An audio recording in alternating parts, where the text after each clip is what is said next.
Do you really think that there are a large number of peers who think it's a mistake for the UK to leave the European Union, who really want to frustrate Brexit?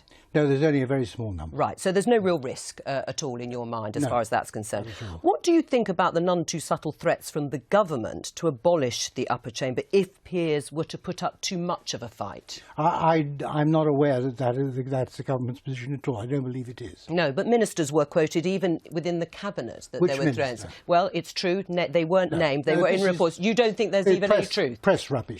You don't think there's anybody there who would like to see the upper house abolished if there's too much ping-pong between the two houses? Well, there won't be a lot of ping-pong. That's not going to happen, even if, I mean, Angela Smith, who is the leader of the Labour opposition in the House of Lords, and who's actually rather good, I have a lot of time for her, she has made it absolutely clear that even though she would like to see one or two amendments carried, yes, when they go to the House of Commons and the House of Commons says no thank you, that'll be the end of it. Well, I am worried about those threats. Look, I'm not sympathetic to an elected House of Lords, but I wouldn't want it abolished without replacing it with something else. But do you think the threats are real? I mean, Nigel Lawson said he doesn't think they're real. Regardless of whether they're real or not, whether they will do that, the fact that's been leaked in any way, I find disturbing. Look, this government already, whether it comes to electoral boundaries, whether it be reform to party funding, has done things which are quite authoritarian. No, you mustn't take seriously the nonsense. But it must have come from somewhere, mustn't it? Well, there might have been some very junior minister who said this and that. It was cabinet ministers who were quoted, but again, not the names. But you don't know. If you don't have a name,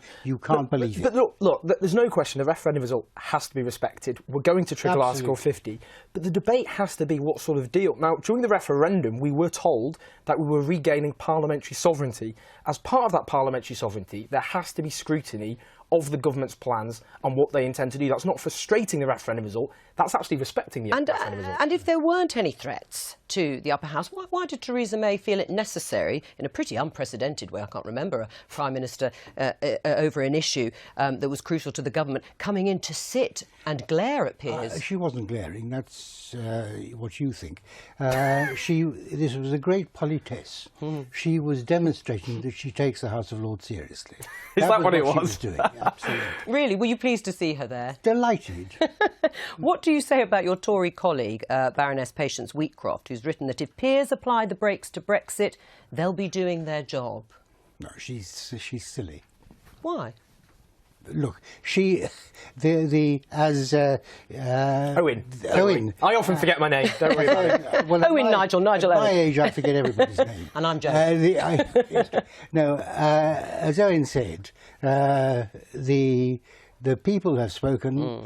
The House of Commons has accepted this by an overwhelming majority, and for one eccentric peeress to complain about it is neither here nor there. Right. You didn't frankly have the balls to put country before party.